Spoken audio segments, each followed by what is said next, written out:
Todos los que conocemos la palabra de Dios sabemos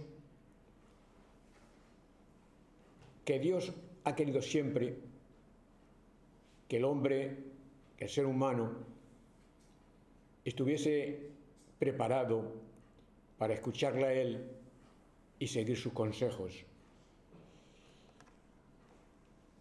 He titulado el mensaje La elección y el llamado de Dios. En Génesis 15, 1, 9, llamó Dios a Abraham.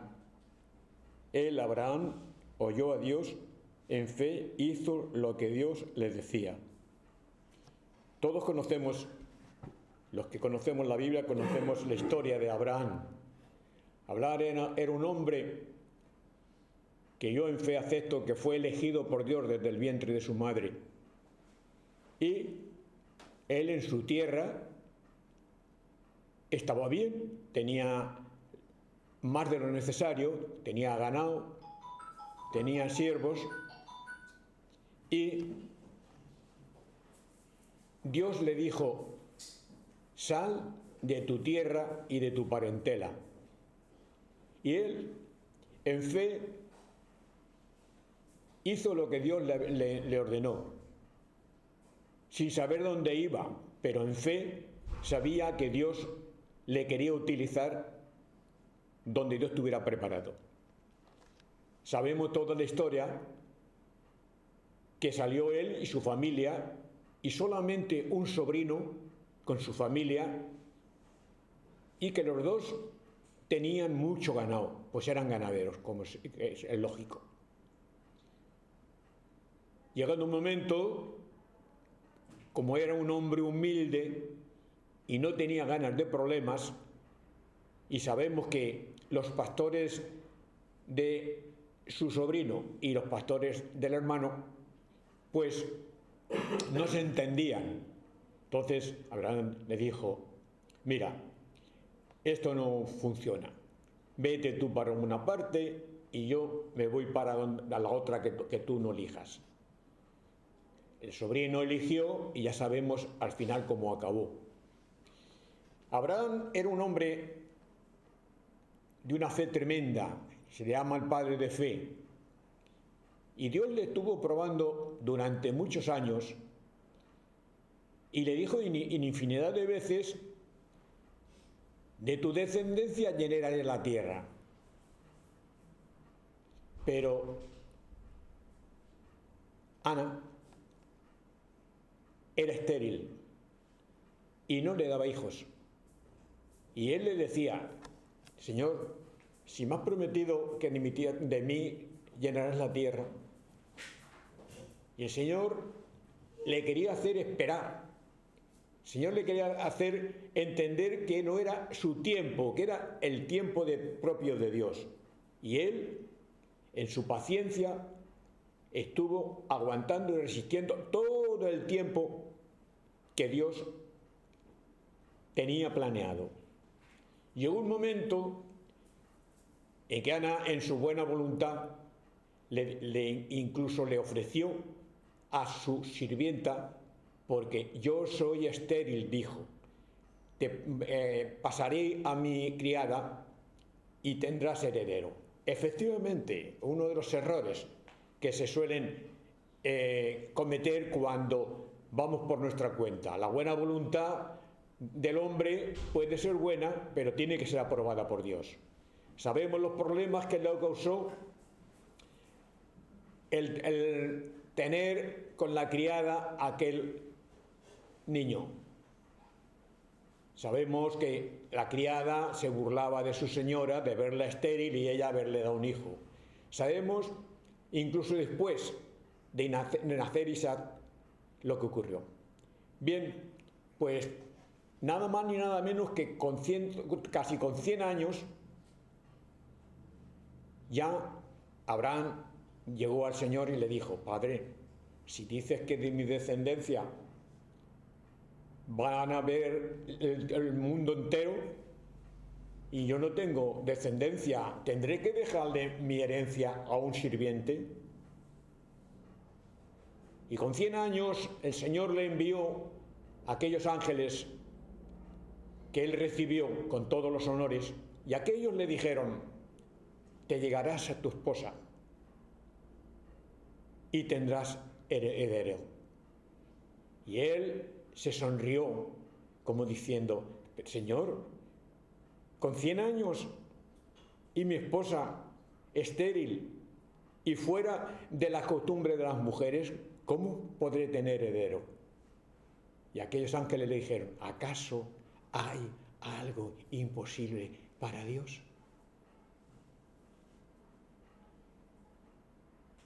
La propia mujer pues también se sonrió diciendo: si yo soy estéril y ya se me ha pasado el tiempo. Y le dijeron: ¿de qué te sonríes? No, sí, Dios le dio heredero. Pero ¿hasta dónde llega el amor de Dios y la seguridad de que sus hijos confiamos en Él? Cuando el niño tenía aproximadamente sobre 12 años, le dice que se lo llevara a aquel lugar y lo sacrificara. Y él, en fe, dijo: pues si Dios me manda esto, si ha prometido que voy a tener de mi herencia llenada la tierra, pues él dirá, él hará. Cogió al niño, y los que conocemos la historia sabemos que intentó sacrificarlo, y el Señor le paró la mano y le dijo: basta. Y aquel niño creció, y si los que conocemos la historia y el que no, que la lean, pues fue también un hombre de fe e ilustre.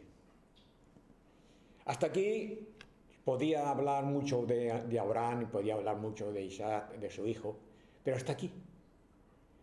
Después conocemos la historia de José, hijo de Jacob, aquel que era hijo de su esposa preferida. Lo tenía como algo especial, lo vestía con ropas distintas a sus hermanos de las otras esposas. Aquellos le odiaban a muerte, hasta hecho que intentaron matarle. Pero los planes de Dios no permitieron. Todo Dios lo permitió porque era una escala para llegar hasta donde llegó José. Fue intentado matarle, y uno de ellos, porque Dios así lo hizo, dijo: no, vendámosle. Le vendieron, y ya sabemos la historia. Llegó a aquel varón que lo compró, lo eligió como una persona de confianza. Sabemos la historia que ocurrió con aquella mujer, esposa de su amo. Fue a prisión, y en prisión el jefe de prisión le vio como una persona especial, y lo tenía allí pues como algo fuera de lo normal. Llegó, y en aquella gracia que él tenía para los sueños y para la interpretación de sueños, se tropezó con aquellos que eran hombres de confianza del rey, pero que le habían fallado y habían ido a parar a prisión. Les leyó a cada uno su sueño, y salió como José les dijo. Llegó el momento de que el rey tuvo aquel sueño que nadie interpretaba, y aquel copero le dijo: Señor, le explicó lo que había pasado en prisión, para no extenderme mucho. Y llegó y cayó en gracia aquel rey, que lo puso como segunda persona de confianza en su reino. Sabemos la historia, que sus hermanos, cuando vino la hambruna, cuando él anunció al rey que iba a venir 7 años de grandeza y 7 de hambre, y sus hermanos que lo habían intentado asesinar, sus hermanos que lo vendieron, no les conocieron. Cuando llegaron no le conocieron, pero él sí conocía a sus hermanos. Y como era un hombre elegido de Dios, lleno de bondad, lleno del amor de Dios, que todo lo que tocaba, dice la palabra de Dios, se convertía en oro, pues logró que su familia fuese a donde había abundancia, que le dieran terrenos, que el tal, ya sabemos la historia, el que no, que lea la Biblia. Llegamos a David y Dios llamó al profeta Samuel y le dijo: ve en casa de Isaí y allí te diré lo que has de hacer. Sabemos que el rey Saúl había sido desechado por sus costumbres negativas y que Dios lo desechó, y fue el profeta y Dios le fue diciendo: no, este no, este tampoco, este tampoco. Y entonces el profeta le dijo al padre de aquellos jóvenes: ¿no tienes algún otro hijo más? Sí, el más pequeño, el elegido de Dios, el que estaba con las cabras y los corderos en el campo y tenía, siendo un endeblete al parecer, venían las fieras a quitarle los animales y él se defendía y vencía a osos y a leones. Y lo mandaron llamar y ya sabemos que Dios le dijo: este es. Y ya conocemos la historia de David.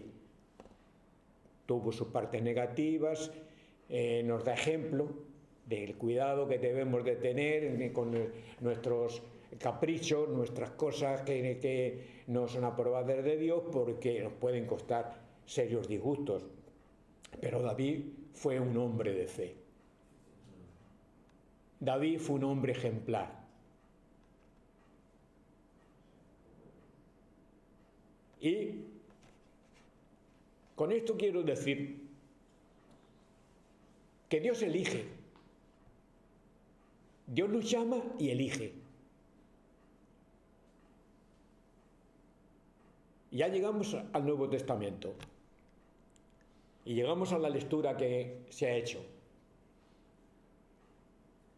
Sabemos que, vuelvo a David, que David era un niño humilde y se convirtió en rey. Como también conocemos la historia de Moisés, y el que no la conozca, que lea la Biblia. Y llegamos al Nuevo Testamento, y aquel varón que Dios lo había elegido, Pablo, Dios permitió que aprendiera, que se hiciera un hombre ilustre, que conociera todas las costumbres, que incluso conociera el Nuevo Testamento, aunque luego lo aplicaron, como sabemos, a su manera, y se dedicaba nada más ni nada menos que a perseguir cristianos, a llevarlos a prisión y a llevarlos incluso a la muerte. Pero Dios tenía planes para Pablo.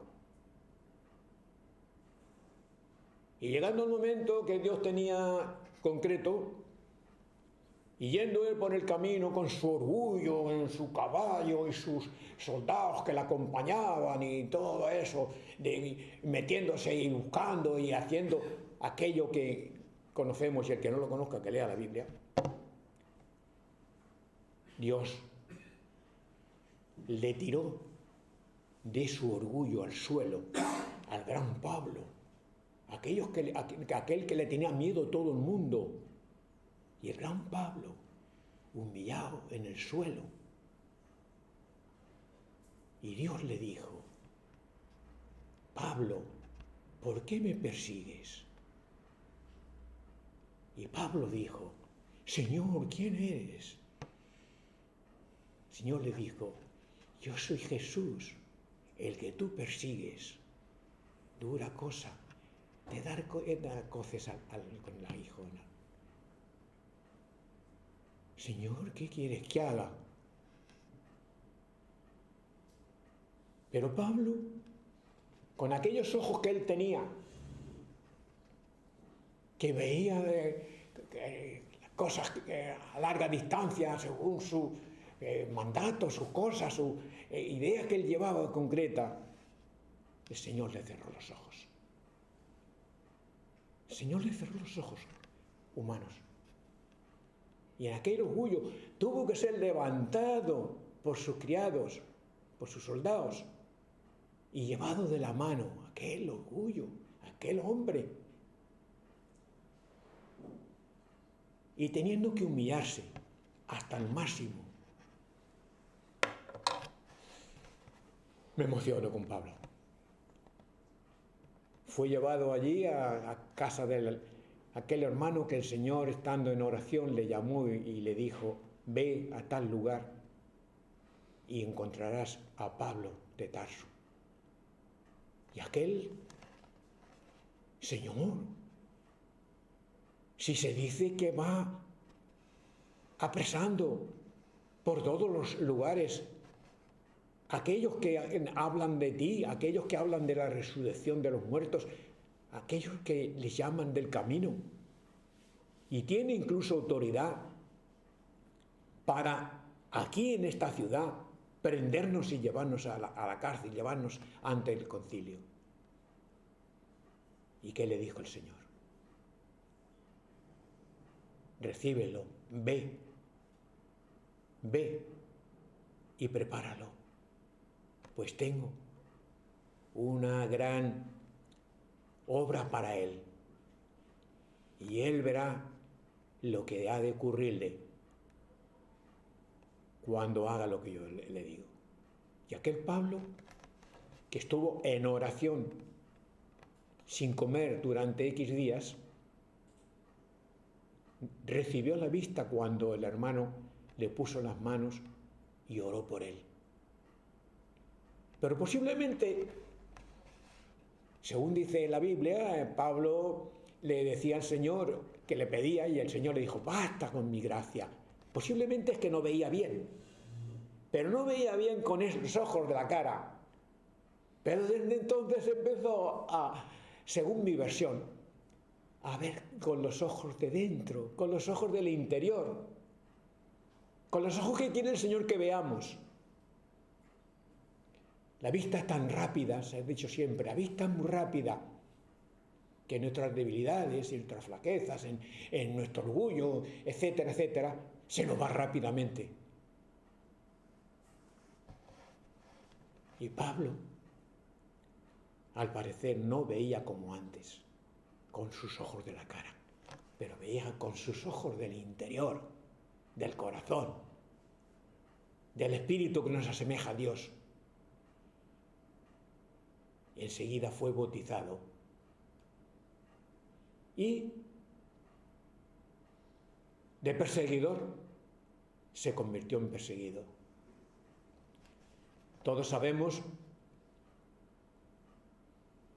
la cantidad de veces que Pablo fue prendido, fue a prisión, fue azotado, fue maltratado, las veces que tuvo que huir, porque a aquellos de donde él venía le molestaba que Pablo, habiendo sido de los suyos, ahora predicara la palabra de Dios, que predicara el cristianismo.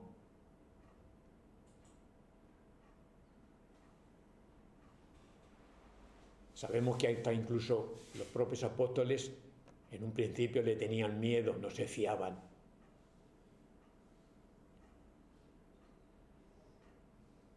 Los apóstoles, como sabemos, quisieron elegir con toda su buena voluntad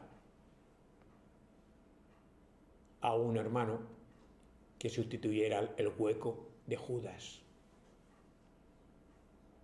Aquel Matías que la Biblia ya no volvió a hablar más no ha vuelto a hablar más de él.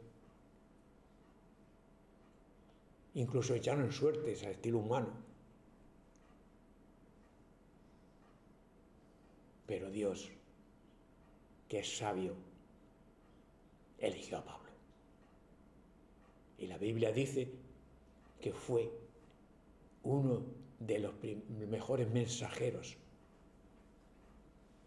de los mejores predicadores entre los 12. ¿Y qué quiere decirnos esta palabra a nosotros? Los que llevamos años en congregaciones que deberíamos de ser iglesia, y se dice congregación, y debiéramos decir iglesia, porque todos los grupos donde nos reunimos son puntos concretos de la Iglesia de Cristo.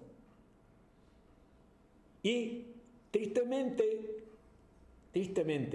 en las congregaciones hay elecciones por intereses, por eso de querer ser líder y tal, y este me conviene a mí porque me va a apoyar a mí, como los políticos del mundo. Y nos equivocamos. Yo llevo 45 años, casi, en una iglesia de 200 miembros. Y si una iglesia pequeña hay problemillas, en una iglesia grande, pues me imaginaos. ¿Por qué? ¿Por qué? Porque quizás no nos humillamos y en vez de ver con estos ojos, vemos con los del interior. Hermanos, cuidado. Cuidado porque sabemos en algunos grupos que se nombran, no me quiero profundizar mucho porque no quiero acusar a nadie, se nombran pastores porque saben leer y escribir, porque tienen presencia, porque tienen labia. ¿Y qué les pasa? Que en poco tiempo, porque Dios dice, no, hombre, no. Y así, y no escarmientan, o no escarmentamos. En los años que yo llevo en la iglesia de Albacete, he conocido 8 pastores, 7, 8. Y todos han sido castigados. ¿Por qué? Porque la iglesia no acepta que ese pastor, que ese anciano, diácono, como le queramos llamar, quizás ha sido elegido de Dios. Y claro, hubo uno que era evangelista, muy evangelista, creó células, salió a la calle y trajo mucha gente a la iglesia. Pero a la hora del púlpito, pues el hombre no se expresaba como la iglesia quería, no como Dios quería.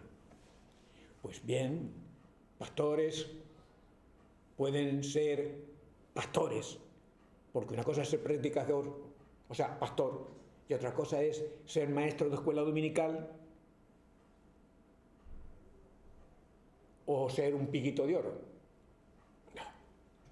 Pastor, y debemos de tenerlo muy en cuenta, un pastor es el responsable de un grupo, pero hay que tener mucho cuidado. ¿A qué pastor se llama? Hay que ponerse de rodillas y de verdad ayunar para hacer elecciones. Pero si hacemos una elección en fe de que por ponernos de rodillas durante tiempo y en ayuno y en oración, Dios nos dice fulano, fulano y fulano.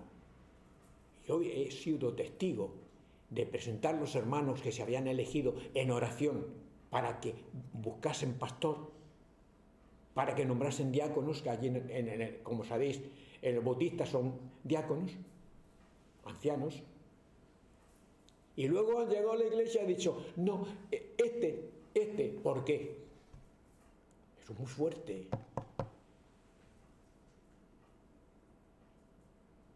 Hay que tener en cuenta de que Dios nos elige a nosotros y da dones. Pero a mí me ha dado el don de humildad y no me gusta. Dios me dice, tienes que tranquilizarte, ser más humilde para que yo pueda utilizarte. Y eso a mí no me gusta. O me dice, tienes que irte a predicar al Congo. Y no, a mí eso no me gusta. Irme al Congo, yo quiero ser en la iglesia. Estar... No. Dios elige y Dios llama.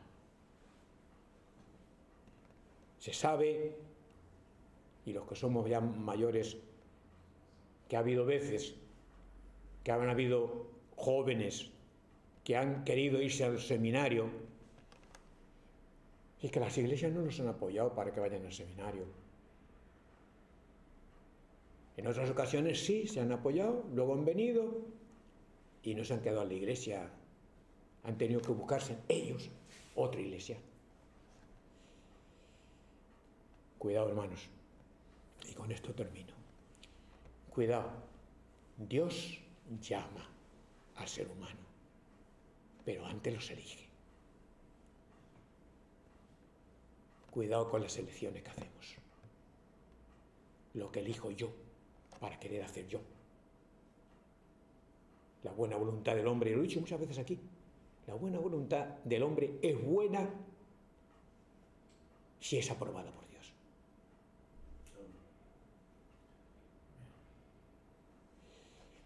Entonces, hermanos, esta iglesia para mí es muy importante. Está feo que yo lo diga,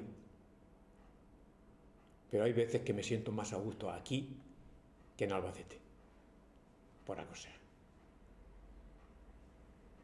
El Señor me trajo al Campello y en el Campello he tenido oportunidad, porque yo soy muy decidido, será porque Dios me ha dado ese don, de ir a la gente y decirle, Dios te ama.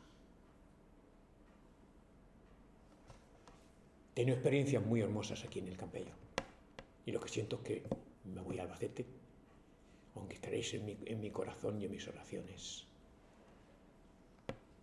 De momento este es el último domingo que voy a estar este mes.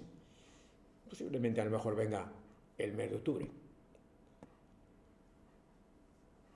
Orar por mí, para que el Señor me dé prudencia, sensatez, sabiduría.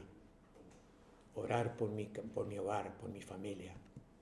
Pues como el pastor, hermanos, sabéis, yo tengo 5 nietos y ninguno se reúne en la iglesia. Cada uno lleva su aire. Tengo 3 nenas y están en la iglesia. Tengo 3 hijas, 2 están fuera y una sí, una está en la iglesia. Orar por mi hogar, que yo estoy orando por vosotros. Que el Señor nos bendiga y que hayamos tomado alguna enseñanza de la palabra.